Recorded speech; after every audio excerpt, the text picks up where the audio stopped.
Hey, good morning, y'all. It's Roy here. And I just wanted to share a quick thought with you. The thought comes out of John chapter 20. I believe it's 15, 16. And in those verses, Mary is going and seeking Jesus, seeking his body. And she goes to the tomb, and the man who it says she mistakes for the gardener says, "Why are you crying?" She says, "Just if you've put him somewhere, if you've taken him somewhere," she says, "tell me where he's at and I'll go and I'll take him away." And then it says this. It says, Jesus said unto her, "Mary." And she turned and said unto him, "Rabboni," which is to say, Master. And it makes me think, where are we at in our life? Are we close enough to God that if he said our name, we would recognize him as Master? Are we close enough to God that we're looking for him from day to day? Do we seek him throughout our day? Do we find him in the little things?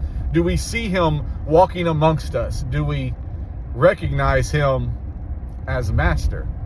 Or are there so many other things in our life ahead of him that we would mistake him for the gardener? If God called our name today, would we hear him? Or would we be so distracted by the things in our life, our day-to-day, the things in our hands, the things in our head, would we even hear him amongst all the distractions of this world? I would like to think that I would recognize God as my Master if he called me, but I don't know. We have so much in our life that we focus on. We try to do it on our own and do it our own way, that I'm not sure. I'm not sure I would recognize him when he called my name. And I think many of us could say that. I know I want to be in that place. I want to see God for who he is. I want to know his voice when he calls my name.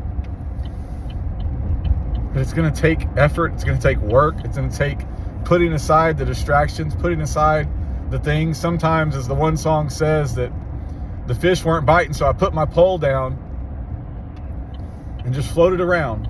It was so quiet. It's one thing I remember my grandpa telling me right before he passed away. He said, "Roy, just be still."